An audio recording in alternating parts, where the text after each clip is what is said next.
For Inside Carolina, I'm Taylor Vippolis, and this is Up in the Rafters, where I'm joined by Carolina basketball legend and 2017 national champion Justin Jackson.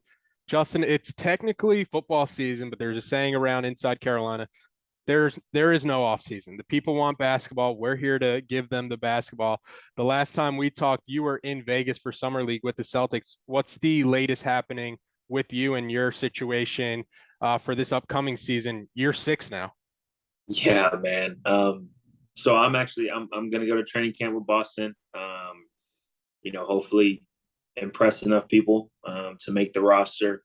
They have a few roster spots open. So right now I'm actually out here in Boston currently, kind of working out with some of the coaches and stuff like that. Just trying to get acclimated and get to know some people. And so yeah, that's my like you said for year six. That's my plan for year six, man. Hopefully make some work with that and, go from there. In Boston now, but when it comes to UNC, you got the chance to be in Chapel Hill this summer, be around the guys this summer playing, pick up. Take us inside those games. What were some of the takeaways you had when you were matching up against this current team? Yeah, I mean, it was fun for one, just to get back and kind of connect with, some of the guys that I played with, and then also just some of the current guys. They got a pretty cool little group out there. I mean, the pickup was fun. It was competitive. I think honestly, what kind of got them going was that first camp game that they played in, where from what I heard, Marcus kind of put on a show and went crazy on him. And so, from what I heard, the coaches kind of got after him a little bit about that game. And so, when I got there, of course, they were locked in and ready to go. So, I think a few things just kind of from seeing, and playing with some of the guys. Obviously, we already know kind of Caleb's shot making ability when he gets it going. I think he's really kind of learned kind of to play at his own pace, just kind of watching pick up and watching and then playing, against him in the camp game. RJ is a bucket. He really knows how to play with the ball in his hands. Obviously, Armando, he's on the glass. He cleans up everything. So it was good to see. I think I'm most interested to kind of see how they fill that void with Brady gone. And I think with Pete coming in, I got to play pickup, I guess, one time with Pete once he came in and got all his stuff done. And so I'm interested to see how he kind of fills that role. I think he can definitely, do a lot of things for the team. So it'll be good to see that. Yeah, and the interesting thing with Nance coming in, it's not really like a one for one type situation with Brady with their play styles, where I guess like thinking back to UNC 2017, you win the national championship. The next year they replace somebody like you with Cam Johnson, who you guys do a lot more things similar than Pete Nance to Brady Manick. And going to the pickup games a bit further, there was a quote from Jawad Williams on Inside Carolina a bit earlier this summer, and I wanted to get your take on it. He said, "Every time we step on the court with the young guys, the goal is to kill them, completely kill them, take away any pride they may have, just destroy them. That's the goal. Because when they can challenge us in any form or fashion, or they can hold their own against us." When they play against college kids, it should be easy, and that's what normally happens. As an alumni, is that the mindset you guys kind of go in with, where let's try to embarrass these guys so by the time the season goes around, anything else is drastically easier? I don't know if that's my first mindset when I go in, bro. But that's definitely, I think when the former players come back and play, I think it's first and foremost it's for them to kind of get their game going, kind of get back running up and down the court. But I think too, it's a matter of just trying to push those guys, right? Show them kind of how professionals play. Show them kind of the pace that they have to play at, how hard they have to play, whatever. And I think it's just kind of putting out an example of what they should be trying to strive for. And so I think the way Watt put it, I think is a little, it's a little harsh, but at the same time, our mindset is to not go in there and lose, right? Like our mindset is to go in there and beat them because we know how it was when we were there and we were current players.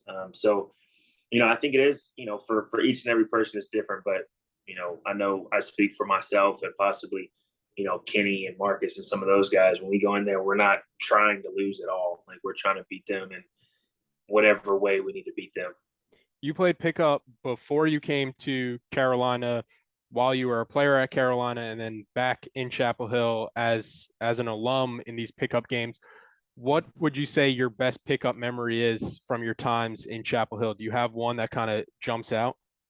The best, the best memory for me, I don't know if I can come up with one.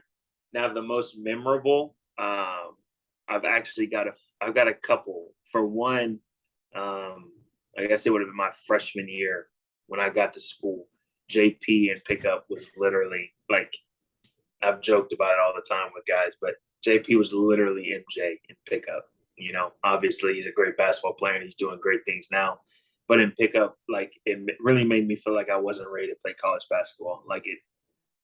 Let's just say it humbled me a little bit. So that happened my freshman year, and then honestly, so it would have been my sophomore year.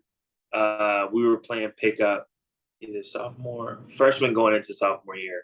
We were playing pickup, and it was Kenny's visit.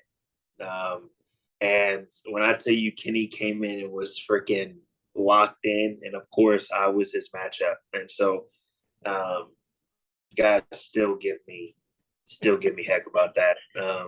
But those are probably the most memorable. I mean, I've had some good days in pickup, some bad days in pickup. It's just kind of up and down. But those two situations were I won't forget those. That's for sure. We need to get you some more memorable, more positively memorable. We can't have your biggest pickup memory being JP Hey, cooking you look, out there, hey, contemplating hey, your look, future. I look at it as like that's where I started, and now this is where I am. Yeah, You know what I mean? Like that I was your tried to started tell from the bottom up. exactly. That's what I'm trying to. I'm trying to keep that mindset because if I don't, then I'll just curl up in a ball and not want to play basketball again. Moving to the next topic in this rundown, we have the odd recruitment of Bronny James. He is class of 2023. He's going to be a senior this year. He's 41st ranked in his class in the country. Yet, according to 24/7, he has no offers.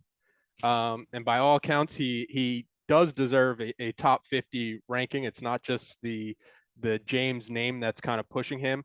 And according to betonline.ag, UNC has the third best odds in landing Bronny's commitment behind UCLA and Oregon.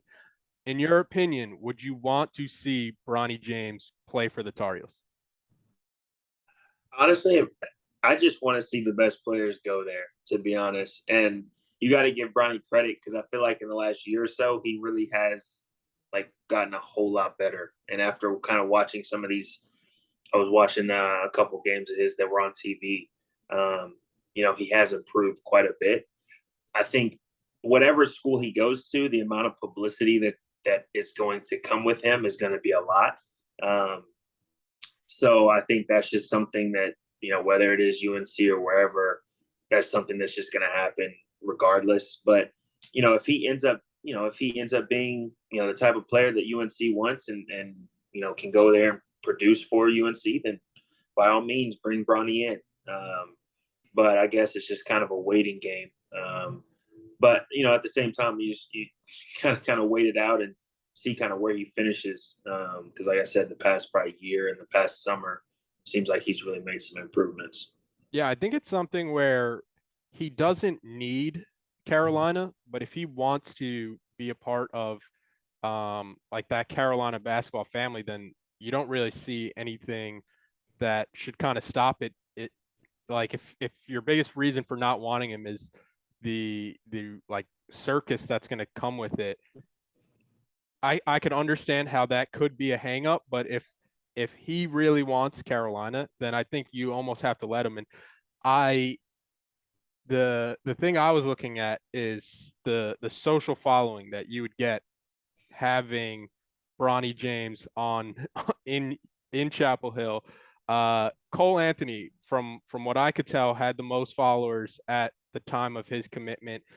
Cole has over like 700,000 followers now. Was probably a bit over like 400,000 followers when he committed. Any guesses how many Bronny James has on Instagram? He's got at least a million. At least a million. I don't know how much. 6.4 million followers. And like, if you get Bronny's commitment, one, you're going to get a lot more eyeballs to Carolina. Two, maybe LeBron starts showing up to games in Chapel Hill. I doubt it. Maybe in the tunnel walks, LeBron starts wearing Carolina gear. Hey, look, my thing is like if he is, like you said, I don't think there should be really any real reason that keeps, whether it's UNC recruiting him or him coming. Like, it should never be about the fact that he has all those followers or the amount of attention that he's going to bring. I think honestly, there's only good things that would come with him being there. Like, obviously bringing in a really good player, bringing in that attention to UNC again, kind of bringing them, back on top of the spotlight. That I feel like it's nothing but good that would come with that. So, we'll see. We'll kind of see what all this stuff happens. Yeah, personally, I don't see the fit at Carolina. Just with everything that he kind of has going on.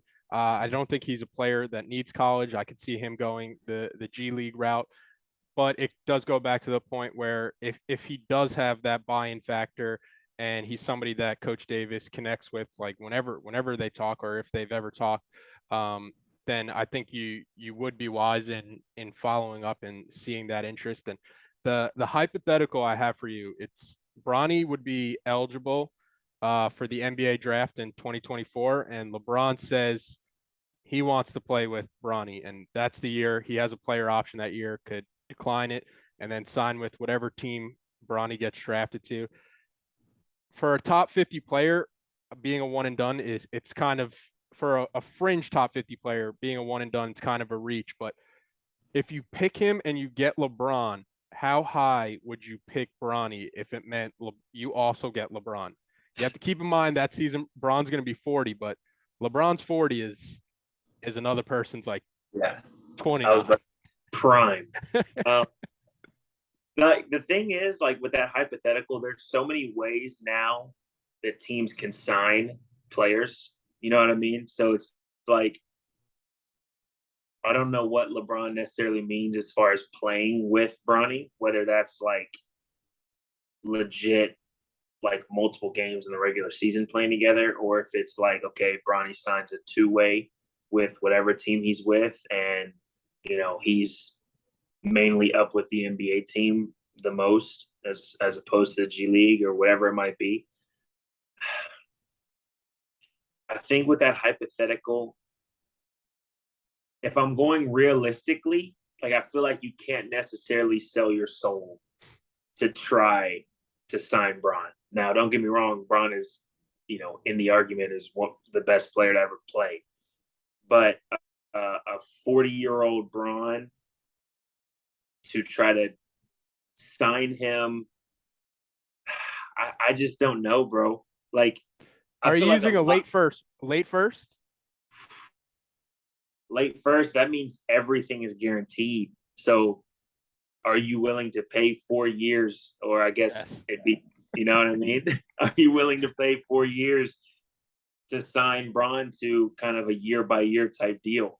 So it's like, I mean, I think you would have to, depending on what team it is. I think you would have to.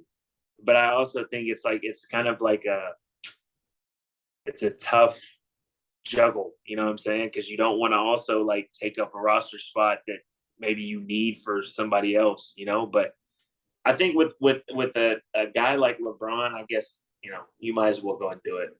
I'm thinking of it as a Knicks fan, as long as there isn't a the French guy in this upcoming draft, Wembanyama, as long as there isn't him in this draft, you could take any pick outside the top 5, and I'll take Bronny for a year-by-year rental of LeBron. I just want an ounce of relevance. So I'm willing to mortgage the future for a LeBron.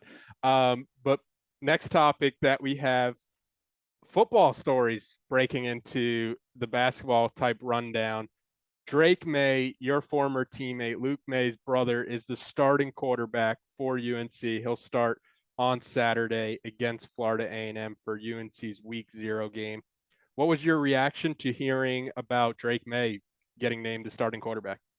Oh man, I was just happy, man. Like when I was back at UNC to play pickup and stuff. Obviously, Luke's one of my best friends, but we went out to lunch once or twice, and Drake came. And I mean, there's not really. I can't really think of a family that's much nicer and like a better family than the Mays. So, as far as Drake being the starting quarterback, obviously all the work and stuff that he put in, like there's no, family or anybody that's more, deserving of having Drake be the starting quarterback. Obviously, everybody knows Luke's dad and how good he was as a quarterback, and then obviously Luke was a quarterback too in high school. But it's definitely going to make me tune in more to North Carolina football. I will say that. Not that I haven't tuned into him every once in a while, but it's definitely going to make me tune in more and kind of see how he's doing and see, how good he's going to do this year. Is that something that you've noticed when you're talking to like your former teammates where there's more of a buy-in factor now with Carolina football, where in the past it's like, oh yeah, here comes Carolina football. They might disappoint by the time the season ends when they come in with all this hype, but now you at least have like a rooting interest in knowing somebody behind the team. Yeah, I mean it's one of those things. I love football in general, so ever since I was at school, like I enjoyed going to the football games and maybe even tuning into a few that were on TV. I think it's tough, man, because like the football team, when I was there at least, they put so much pressure on themselves by the hype that they produced themselves, And so it was like whenever, if they had like a rough season, it was just hard to get back up ready for the next season because it was the same hype once again that they brought on themselves. But like I said, I love watching football, and obviously I love UNC. So, you add Drake to being the starting quarterback, I'm definitely, if I don't watch every game, I'm gonna watch most of them. So, UNC's got Justin watching the football games at least. Yeah, that disappointment you're kind of talking about is one that I think every Carolina football fan has, and they're still waiting to kind of get over that hump and take that next leap and try to join Carolina basketball in those national conversations. Who would you say your favorite former Carolina football players?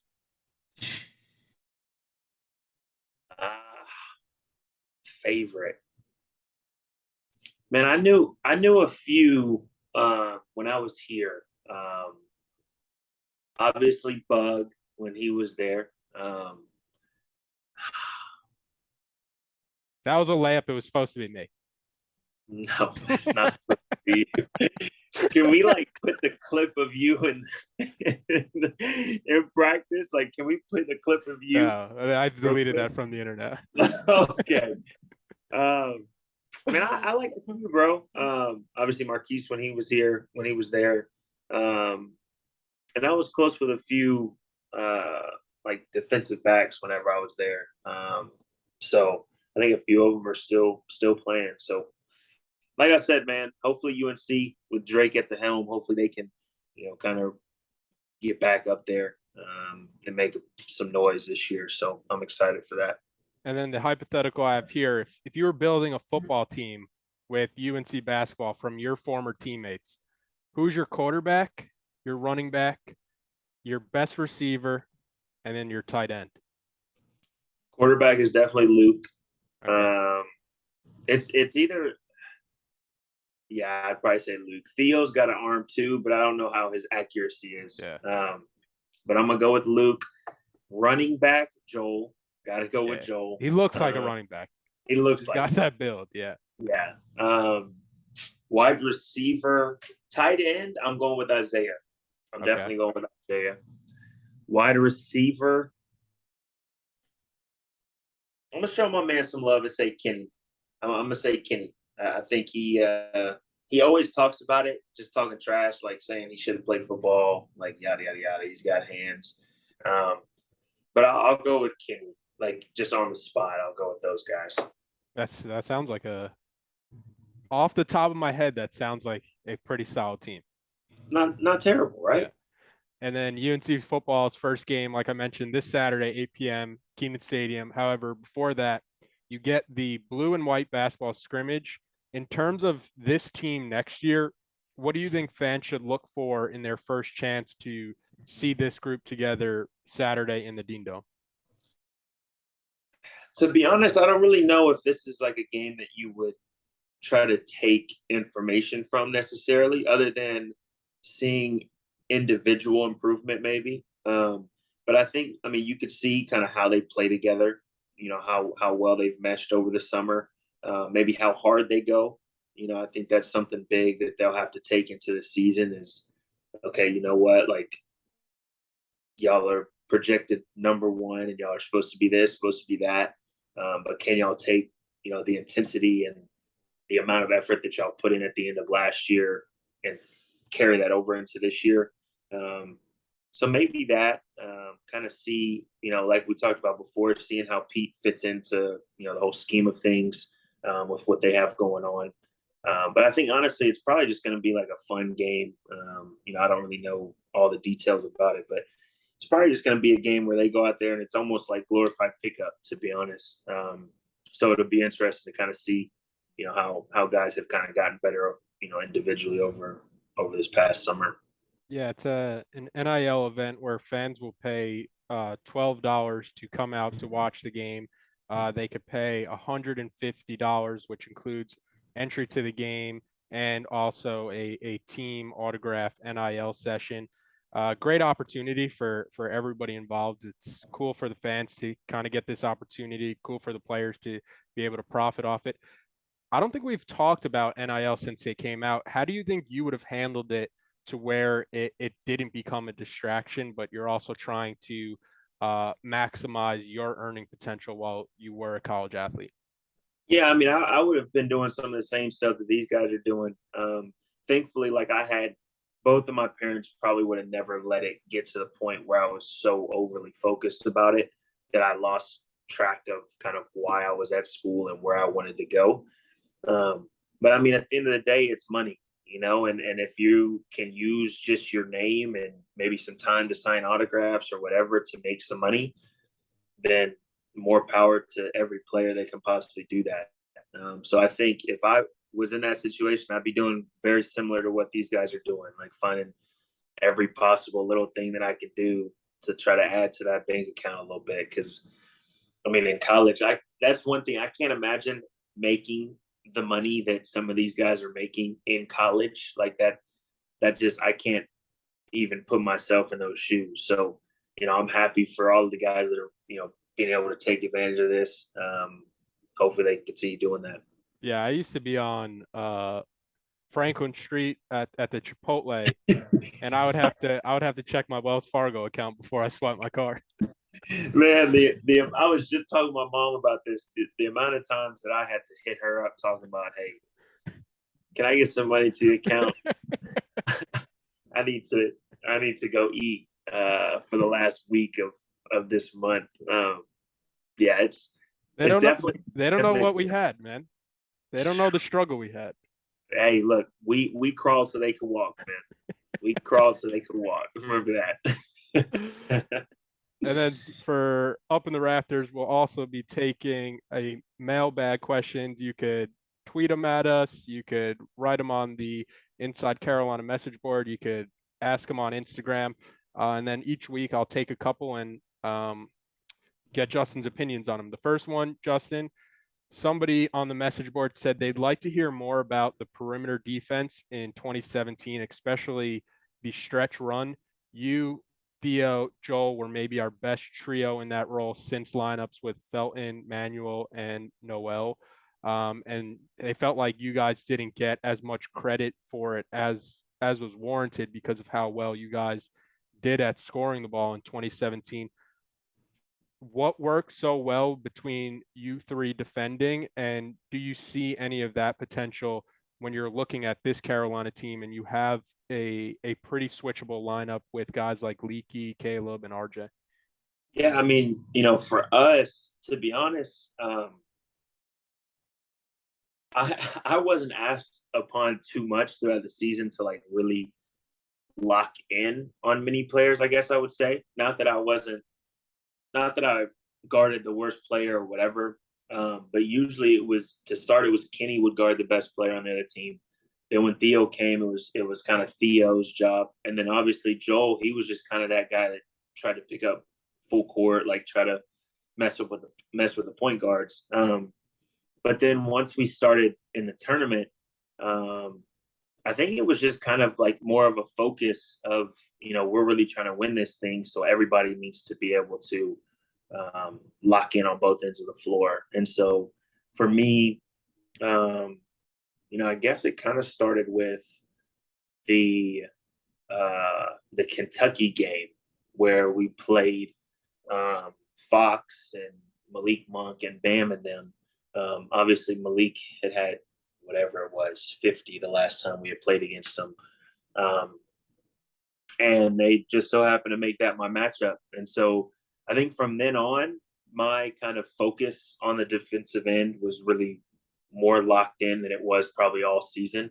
And so I think it was just a testament for one of the coaches kind of making me feel like I needed to do that, putting confidence into me to go guard the best player out there or whatever. But then two, it was like I always saw Joel picking up 94 feet, right? I always saw Theo out there communicating and playing defense and,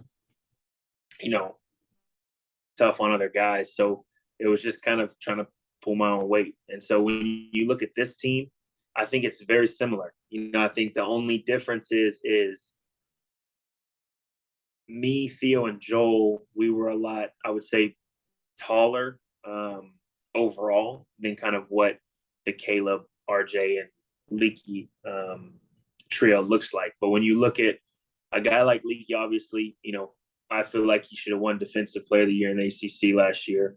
And then you look at a guy like Caleb, who is athletic, strong, has all the qualities to really be a lockdown defender, and he showed it multiple times last year.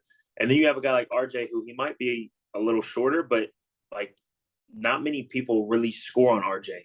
Like he's able to stay in front. And so when you have three guys like that, like you said, can switch on the perimeter, all it really takes is for them each and every game to keep that same intensity. And if they can do that, I think they could honestly cause a lot of problems for the opposing, the opposing perimeter players.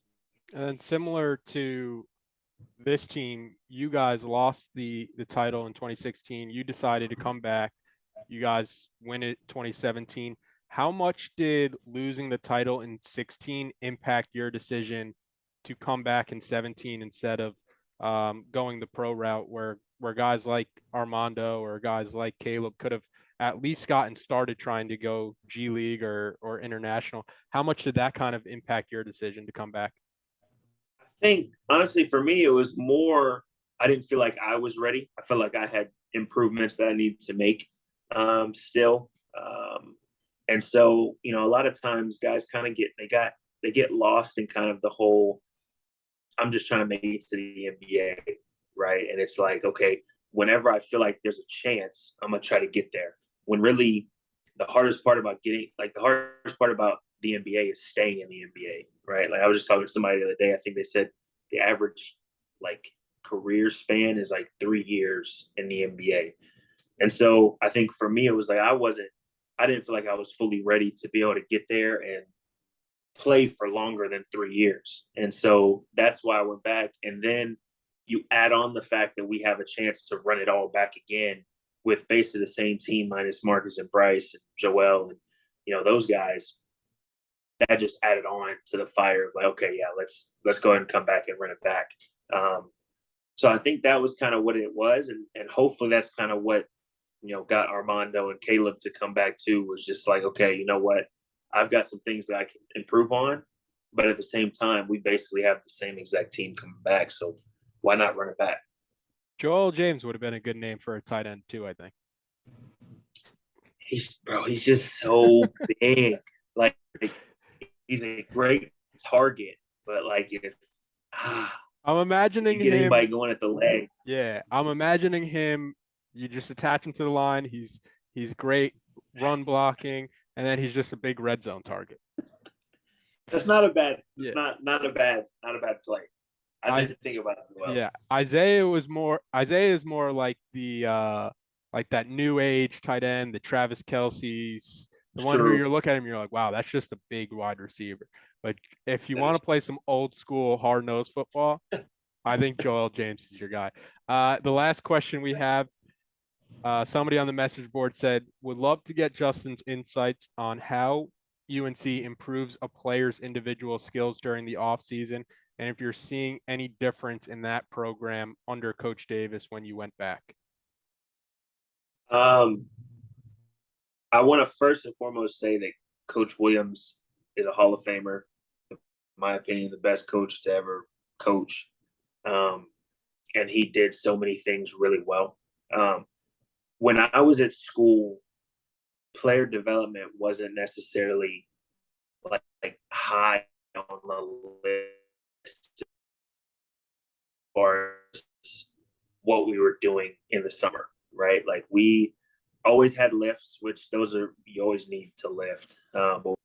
And then when it's tough too with the NCAA and the rules that they have as far as how many hours you can do things. But then we would always have when the time started, we would always have practices within the time limit that we would have. But then it would only leave us with a small amount of time to go to player development with the coaches. And so when it came to individual player development, you really were kind of left out unless you found somebody else to work with, or you were somebody who you like got a group of guys to work on your game together. I got lucky with the guy that I still work out with. I found him going into my junior year. And so I was able to work with him kind of throughout the summer. But at that time, there really wasn't a ton of time based on the NCAA rules to do player development.